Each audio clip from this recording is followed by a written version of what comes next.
Alright, so I got a confession to make. This is my old system that if you saw my question and answer video, Ask Dookie, I took all the components out of the old case, put it in this Roswell Cullinan. It's got the lights, it's got tempered glass on both sides. I don't have the glass on right now. This was an i7 4770K, 32 gigabytes of HyperX RAM, GTX 970. I had about 5 or 6 different hard drives in there, all doing different things. Pretty much gutted it, took it out, put it in this new case, and I'm going to sell it. Hopefully I'm going to sell it here in a little bit. But the good homie over at Gamdias was like, yo, do you want to check out the Chione? I hope I'm saying that right. I'm always messing the names up around here. This is the Chione E1 120RA. This is an all-in-one cooler from Gamdias. It's got the RGB all up in and around it. So we're gonna toss it in this and see what's good. If you're one of those people who just hates LEDs and lights and RGB and all of that, make sure you hit subscribe, then go ahead and go check out another one of my videos. You know what I'm saying? Show your boy some love. We're gonna toss this in here and see what's good. I'm gonna open it up, give you all the specs, and let you know what's cracking.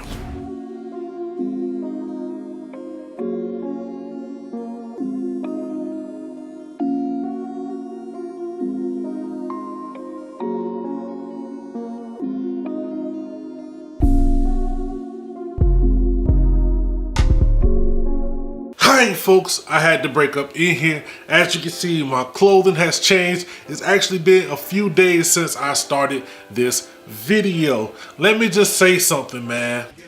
I feel like I'm maybe one of the few YouTubers who will admit when they do something wrong. Everybody likes to rant and rave and scream on these manufacturers and all of that.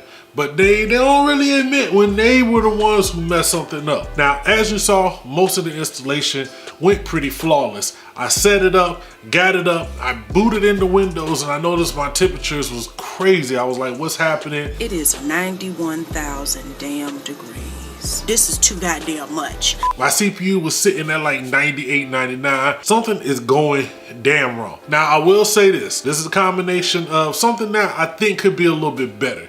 Now, shout out to the homie ePostVox. He just did a video comparing the Gamdias 240 version of the same one I have. I have the 120. And he kind of said the same thing. They do have these on the bracket for the actual mount. Right here, they have these kind of weird spring-loaded screws. And what happened was when I put it on, when I had it on, I saw that it never met because the actual thermal paste was still in the same old ball that I had put it in.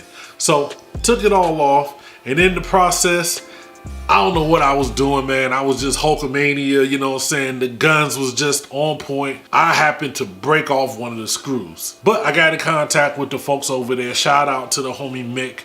He got me a bracket out. I threw it in there. Everything is working perfectly. So that's why it's a couple days later. Now, like I said, that is one of my only knocks with this system. Another knock would be the documentation. Think of someone who buys this as their first AIO and may not have all the experience in the world of installing these. The documentation was kind of sparse. It could have been way more detailed, but other than that, process was simple. Now, as you can see right now, I have it in the white because the fans on this actual case are white.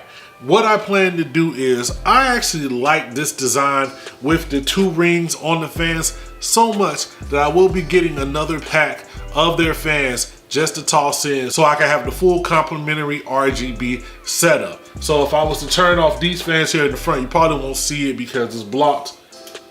Now you see that we have this little remote to control the color options. So we can do white, red, green, blue, or you have your RGB options.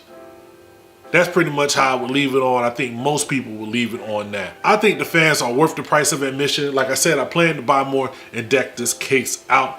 But you get the options to control it with this. Now remember, if you have other little LEDs that are controlled by these type of remotes that might interfere, but just make sure you keep that in mind when you pick this up. As well, you can connect this to your motherboards if you have an MSI, Asus, Gigabyte, and use their built-in Rgb software. I have this here running on my machine. This is my old i7 4770K, 32 gigabytes of RAM, Asus GTX 970. Now you may ask why I put it in this machine, because this machine always ran a little hot even when I was doing simple things, when I was running simple tasks, even when it wasn't overclocked. This machine always ran a little hot. Now since we've been talking, I've had AIO running on here about 30 minutes. That's enough time for it to hit its max and really start to even out. And we see that the temperatures are super steady at about 60 degrees, 61 to 58 across the cores and the package. I have a pretty modest overclock. If you plan to do something super extreme, you might want to go for the 240 millimeter version. But for what I have going on here, this will just be perfect. Like I said, I'm going to finish pimping this system out. Probably sell it off here at the end, since it's the end of the new year, man. Let somebody get a nice system for gaming, editing, and all of that. And it's gonna be kept cool by the Gamdias Chione, whatever the hell it's called. That's gonna keep it cool, all right? It's your kinfolk Dookie. Let me know what you thought down below in the comments. I'm gonna get up out of here, but make sure you like, share, and subscribe, and never forget to holler at your boy.